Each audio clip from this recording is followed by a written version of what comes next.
back in my car and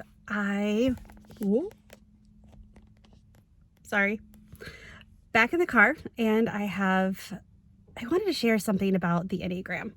I wanted to talk to you about why I use the Enneagram.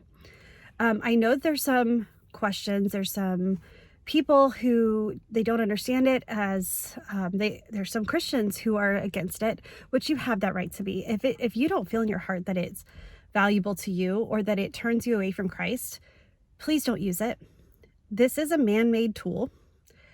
I do think that there's elements of it that speak straight to how God created you. There's ways I have understood Christ deeper because of the Enneagram. That's why I wanted to just come on here and share a little bit about why I use the Enneagram. Now, if you've seen her Restored Spirit Pathway, this, as I look back at the journey that I've been on and what helps me, because my life is not easy. Your life is not easy. Even when I lost my husband, that was not the first circumstance, the first trial, the first hardship that I have ever experienced. I recognize that my life has been a cycle of loss. Not always death in the going to heaven sense, but a loss of a friendship, loss of relationships in general, not just friendships, those deep, cultivated, loving friends chosen as family relationships. My being grown up military, I've moved every 3 years my entire life. Only one place I've lived 5 years, that was California. And here I've been in Oklahoma for about 4 years, for almost 4 years. And all right, this is going off topic, but this is the first time that I don't feel God calling me away. I feel there's not within the next year, I'm not planning to move,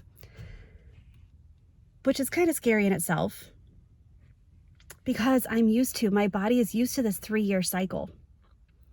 Every 3 years I start over from birth, from childhood, and it's not a bad thing. I've learned so much from it. I've gotten to meet so many people.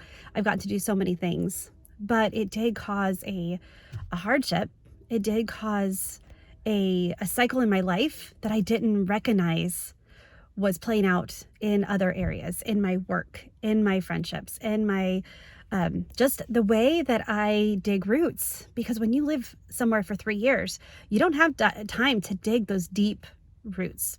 You sprinkle roots, you make yourself, you get in there and you make friends and you get connected. But you always have in the back of your mind that this is temporary. So back to the Enneagram. How I use the Enneagram is, one, I understand myself more. I understand that when I entered a new place, being an Enneagram 1,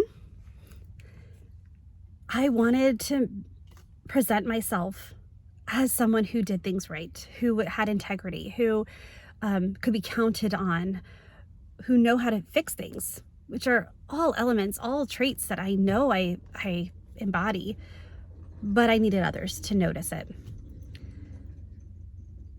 And it's not really healthy. It's not really healthy. So when I started using the Enneagram to understand that, then I was able to look and say, okay, what does God say about me? He created me this way. I am not a surprise to him. All of my choices, my decisions, the way that I talk to myself in my head, none of that is a surprise to him. But what it is it's a way to understand the thorn in my side. It's a way to understand how he created me as something to overcome, that I need to go to him for that validation, not for other people. And I shouldn't look for all that within myself, because let's face it, I'm a sinner, you're a sinner, we're all sinners. We are not perfect. We will never, if perfection is our goal, we will never measure up. And that's how I was living. I was living so hard on myself, trying to reach that level of perfection that I thought was attainable. and not in a prideful way, in a way I wanted to honor others. I wanted to honor God.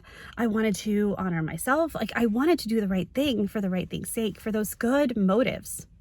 And the Enneagram helped me see that I was not putting my energy in the right location. I was not focusing on how God created me and resting in the fact that my imperfection pushes his perfection. It points me to his perfection, and I don't have to be perfect. So when you're considering the Enneagram, think about that. Think about the different numbers, and just recognize that our limitations are his strengths. And that's how he created us. It was not anything that we did wrong or that we need to fix. So that's all I have for you today.